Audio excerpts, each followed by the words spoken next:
time it was spreading in the other way around. So it's really kind of surprising to see this kind of dynamic. But things are even more concerning than this, because we have interdependencies between networks of networks. And so the blackout is usually just the beginning, and then this has impact on traffic, on communication, on gas stations, on water supply, and many other things. So there is a cascade through many different kinds of systems. So for example, if there is a thunderstorm, I could have many different results. Still, if we carefully analyze these kind of things, we can identify certain logical cascades. Because some systems are dependent on others, and that determines a causal interdependency. And once we have created such a diagram, we can say that now, there are things that happen first, there are things that happen second, and there are things that happen even later. We can say that if this didn't happen, then that's not going to happen. All of that is useful information and allows us to prepare for such kind of events, and it allows us to anticipate what might happen next. So we can actually take proactive measures and just wait and see what happens, and then respond with a delay. I think this is very important, and I personally believe that many disaster response actions can actually accelerate it. And this is important because the first hours and the first days are usually the most important.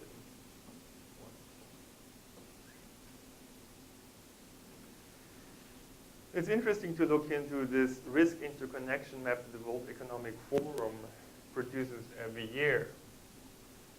And if you do this, then you will recognize that surprisingly now economic disparity and global governance failures and other socioeconomic political problems are actually the biggest problems in the world. Not environmental problems anymore, or technological challenges. So we need to understand society much better. This is really the greatest challenge right now. And as I've said before, we might easily run into many different problems. We don't know exactly which kind of problems will happen and when it will happen. But we need to be much better prepared in order to survive all these challenges. We could have a third world war, we could have the financial system collapse, and as I said, global pandemic. So we need to turn our Earth into an Ark in Noah. Yeah? And we need to take action to preserve cultural diversity, because culture is basically a collection of success principles to respond to certain kinds of situations and challenges. And every culture has different ways of doing this. So there's a lot of value in culture. There's not one superior culture. Every culture is important in the very same way as we need to protect biodiversity, do we need to protect social diversity. And I think there's still a large amount of cultural analphabetism. In fact, one could almost say that it's like the times when we didn't have letters and writing for our language. Because if I would ask you what are kind of the 1,000 most important rules of your culture that make your culture successful, you would probably have difficulties to formulate this in words, and even more difficulties to formulate this in mathematical formulas. So it's surprising how little we know about the most important success principles of our society. This is what we need to do. We need to create this alphabet for the cultures in the world. We need to preserve this cultural diversity. And we need to build a more resilient, a smarter society that can deal with all sorts of problems. Whatever might happen, it's important that our society can respond flexibly to anything.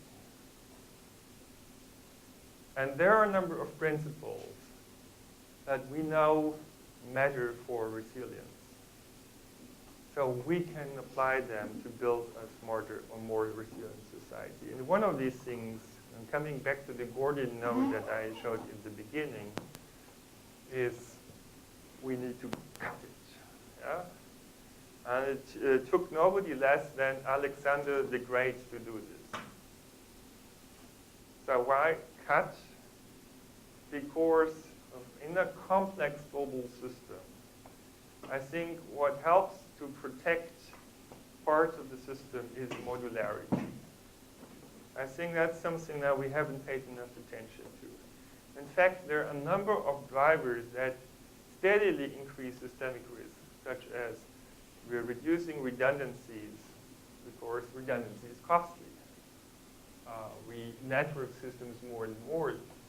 Complexity increases. Dynamics is faster.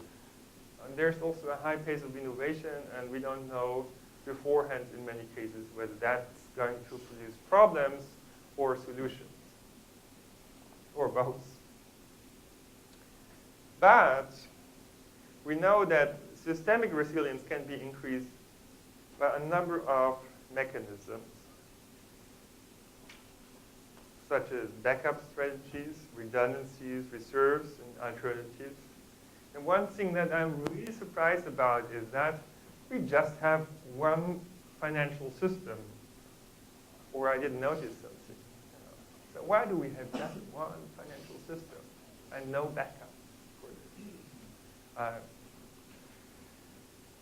Then simplification, limitation of system size can help. Less connectivity or decoupling strategies.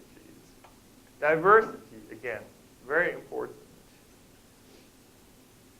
Real-time measurement and adaptive feedback to stabilize the system. Transparency and awareness, accountability and responsibility, suitable incentives, collective intelligence. So these are things that we can do. These are the design principles of a resilient system. So in any network, we should have engineered breaking points to be able to stop cascades. In fact, in principle, we know this. We have these fuses in every household. And why? Because a local overload shouldn't burn your house down. Why didn't we have that in our financial system?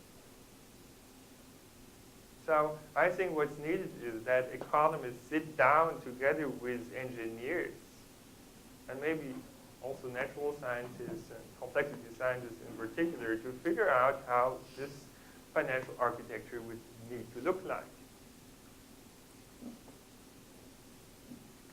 Altogether, we certainly need to understand our world better. Sometimes I think we understand our universe, all the stars.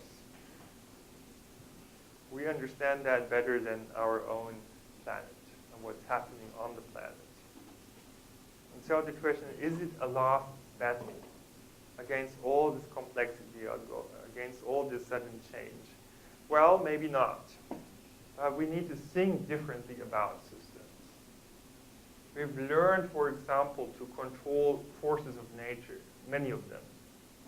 Like an explosion, right, can be turned into a directed motion. In fact, if you were not aware of this, in your car, there are explosions all the time, and actually several thousand per minute. So, or per hour. Anyway, so this is something that we should guide our thinking. The question is, what are the forces that are changing our society and our economy, and how can we actually use them to our advantage. If we understand them, we wouldn't have to fight against them. We could turn these forces into design principles for social systems. And in fact, complexity science can deliver explanatory models. And I give you some examples from our own work. Flu prediction. As you know, there is Google's flu trend. And this basically is trying to find out how many people are ill based on what they're looking for. Say, I have a headache, I have fever, whatever, It will come up with an index, and the index is estimating the number of people who are ill. Unfortunately, it's not always as perfect as it should be. And so the question is, are there other methods? In fact, what we've done in a publication in Science recently is that we've used much less data, but we have combined different kinds of data sets, and we have combined that with the model. So if you look at the spreading of diseases in space and time, then it looks pretty chaotic. You look at it and say, oh, that really doesn't make any sense. And you see that actually in these widely scattered data clouds. There is no systematics in it. And the reason for this is that we are all flying by plane. And while we're flying by plane, we're also potentially transmitting diseases, even if that's the flu. Now, if we take this knowledge on board, that means travel volumes by airplanes, then we can define an effective distance measure. And that means airports that have a lot of passenger volume transported between them are effectively close to each other, and places that have little passenger volume are effectively distant, even though they might be next to each other on the geographic map. And if you do this, then you see suddenly you have these linear interdependencies, and it means your system becomes predictable. You can also look at the spreading patterns from every single airport in the world, and then one of them will basically make the spreading pattern most circular. That identifies you the source of the disease, which actually in the beginning is often not so well known. And it's very important to identify the first case and why the disease broke out in the first place. But once you have identified the outbreak location, together with this circular spreading in the effective distance, you can also predict what are the cities which will be hit next by the flu, which are the cities that come second next, and so on. So in principle, if you have limited medical resources, you can have them in place in those cities that are hit next, and this way also contain diseases more efficiently. As you know, we have also produced models for traffic flows that can produce empirical effects quite well, produced models for pedestrian crowds, models for opinion formation, and we've also come up with models that allow us to understand human coordination, the self-organization of behavioral conventions, the breakdown or outbreak of cooperation, or even the evolution of moral behavior. And also the evolution of social preferences, the emergence of social norms, spreading of conflict, and all of this is, as much as we can, also tested in the lab or in web experiments. So we're trying to bring models and experiments together as much as we can with the limited capacity we have. So I personally believe that complexity science can make major contributions to addressing long-standing problems and come up with entirely new solutions.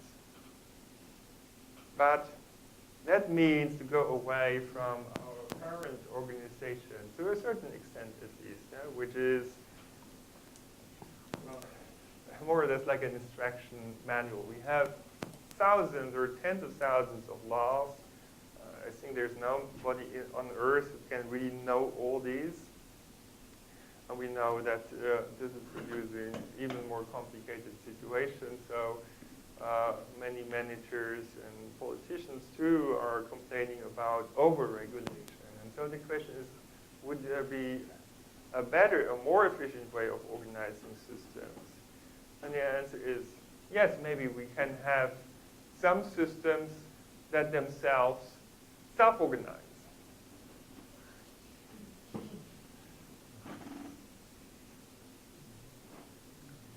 But that requires a proper system design. Now, what's so special about this system design? Why does it work so well? It has a reason. The reason is that we have a unidirectional road over here. In the back, there is also a unidirectional road in the opposite direction. And in the middle, there is a buffer. And this buffer allows you to adjust your speed such that you arrive just at the point in time where there is a gap for you in the traffic flow. These three elements together produce your more or less perfect self-organization. Now, we are also learning now to build smart grids that would match production and consumption of energy better, that it would also be organized in a more decentralized way. We've learned how to avoid crowd disasters, and actually many measures were taken, among them avoiding crossing flows. But also real-time monitoring, adaptive rerouting, that means real-time feedback to the actual situation. There are also solutions to overcome congestion to a certain extent. So at the moment, we're still simulating this annoying stop-and-go traffic that we know in Europe and many other places of the world. Maybe it happens sometimes here as well. And I've already explained to you the mechanism why this is happening. Now let's look a little bit more into this detail. We're elevating ourselves. And what we can see now is there is an on-ramp. Cars are trying to get into the freeway that produces small perturbations. Those perturbations are amplified, and that causes the stop-and-go traffic eventually. What we'll do is we will equip these cars with radar sensors that measure the distance and relative velocities, and that the cars drive automatically in a better way. So it avoids delays in adaptation. And we call this a traffic assistance system because not only changing the driver comfort of a single car, but it has collective effects. As you can see, even though the inflow stays the same, there's no congestion anymore. So mechanism design, real-time feedback, is kind of the trick to get rid of this problem. Yes, in fact, now cars are becoming more and more intelligent. Yeah? They have perception, in a sense, of onboard data acquisition. They have inter-vehicle communication. There is adaptive choice of the driving system. That means decision-making. And yeah, this is quite promising for the future of traffic. We've done that with Volkswagen together, and that has been tested in real life, as you've seen in the video in the corner down right. So what we do here is also integrate different sources of information to get a better picture of the situation, and then respond in a specific way. So these are three of the model parameters of the model that describe driver behavior, and also control the driver assistance system. So what you see is that under certain conditions, we're changing the parameters by a certain factor. And so, for example, within the area of congestion, we are reducing the time gap, and at the downstream end of congestion, we're increasing the acceleration. This way, we're increasing the capacity and are stabilizing the traffic flow. And you can see even when not all the vehicles are equipped with this technology, we can see dramatic effects. So a large reduction in congestion. This is very interesting. Now, the question is, can we transfer these self-organization principles from technological systems to social systems? Social systems don't work like a clock. They're not deterministic systems. And also, it's good that there are deterministic systems, of course, otherwise we wouldn't have innovations. Right?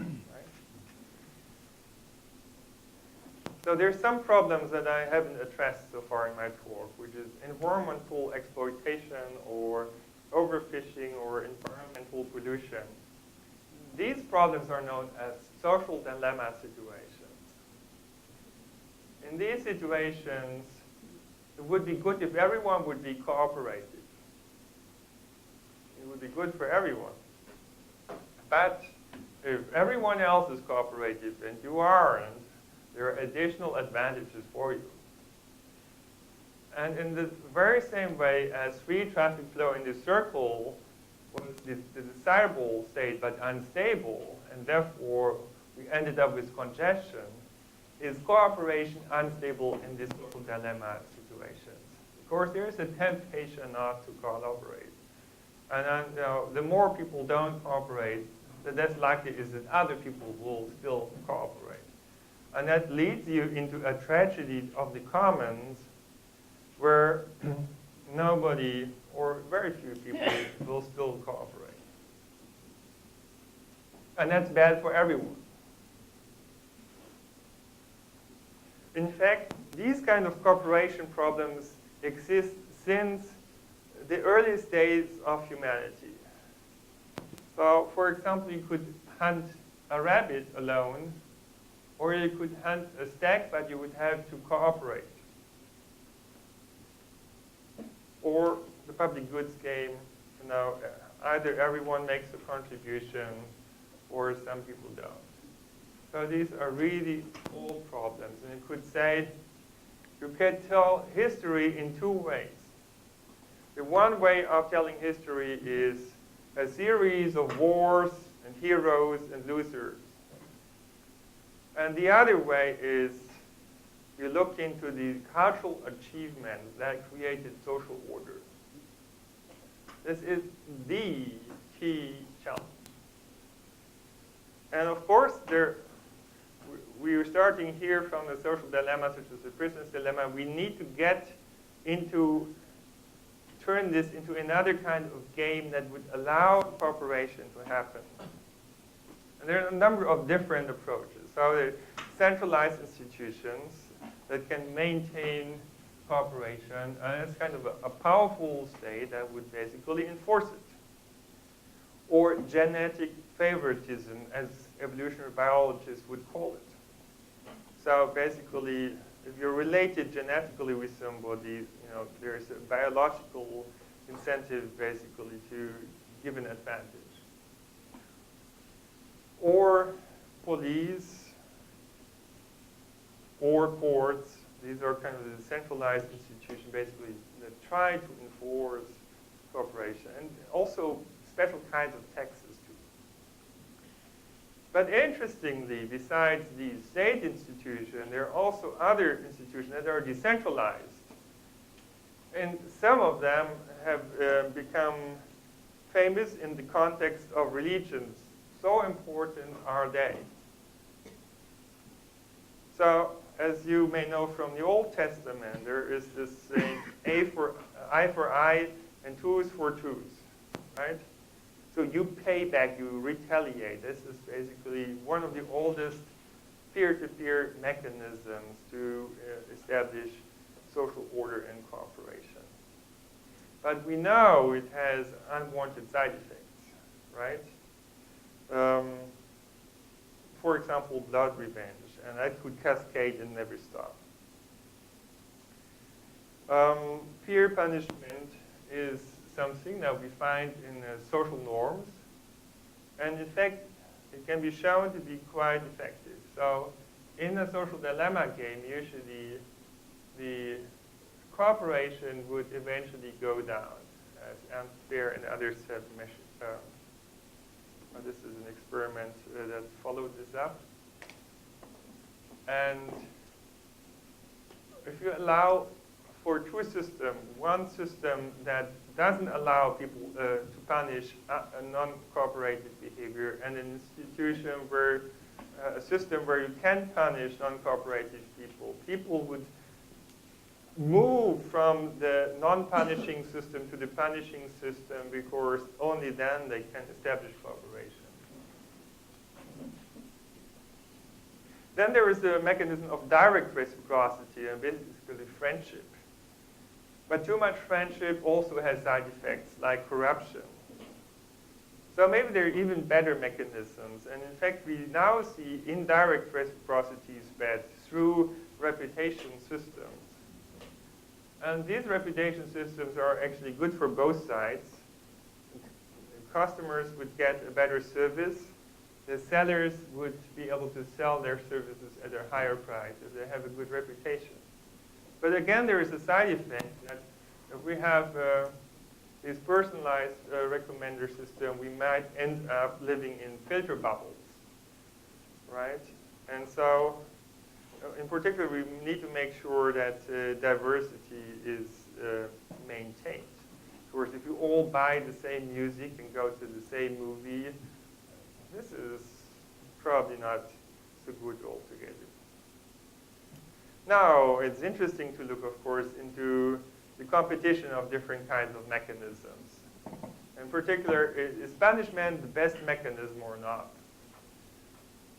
And so we looked into this, where two teams were competing with each other, and one of the team had a punishment strategy, and the other team had a signaling strategy. And it turns out punishment is effective, but it's expensive.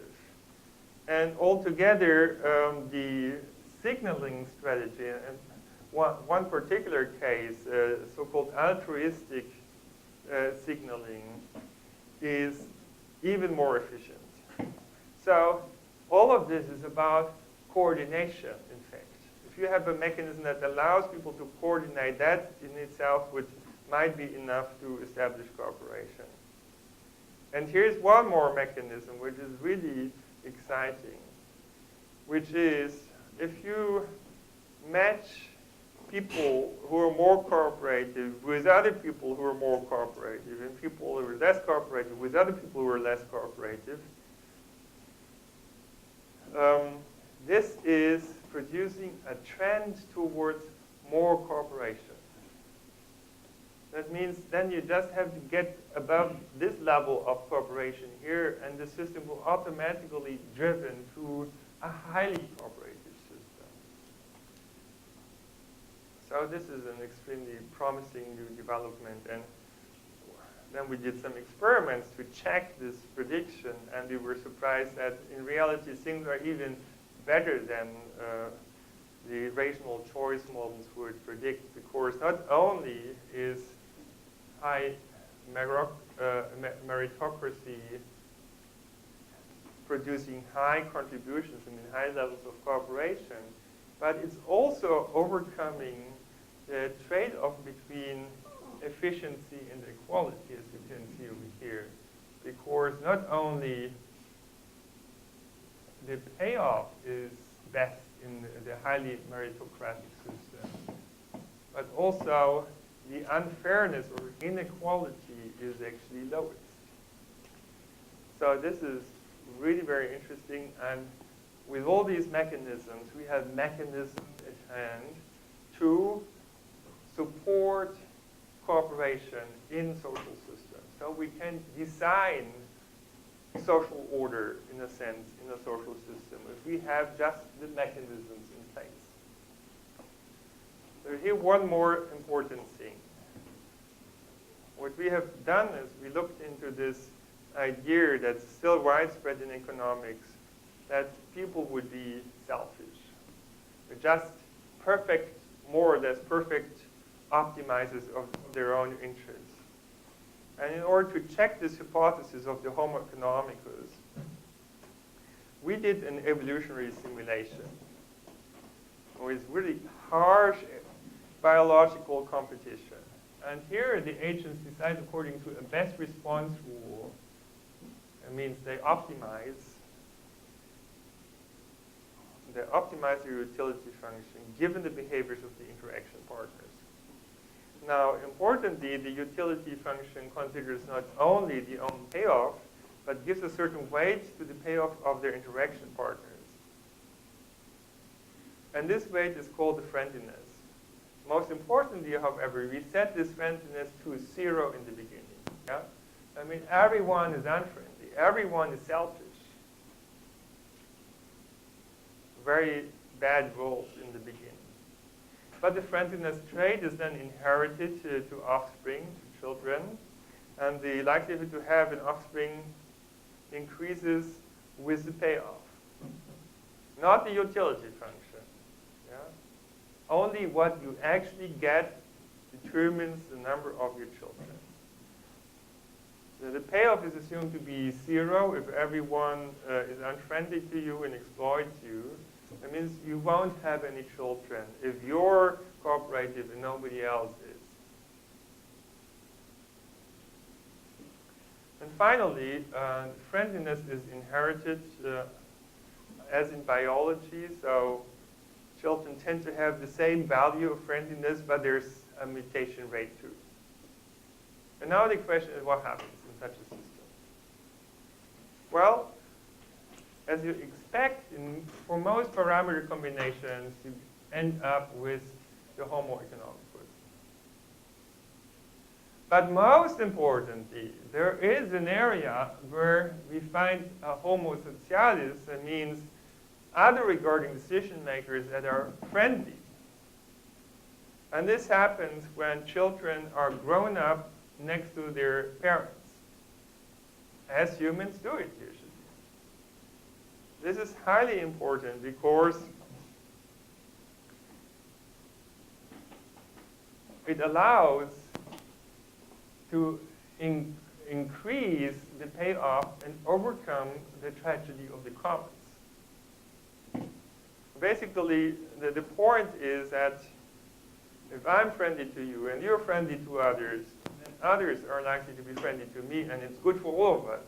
Yeah? The tricky part is, though, to get from this selfish regime towards the cooperative regime. And in the beginning, it's really a harsh situation. So the first cooperator will be exploited. Will have no offspring in this simulation. It will be a life of tears. Very, very a terrible life, in fact, and no children. But what happens is that through mutations, there will be small friendliness values occurring in the population. And it might be enough friendliness for a single cooperative individual to turn them into cooperators. So this is conditional cooperativeness. So what happens is that eventually there will be conditional cooperators that still defect. They don't cooperate. And one day, due to mutation,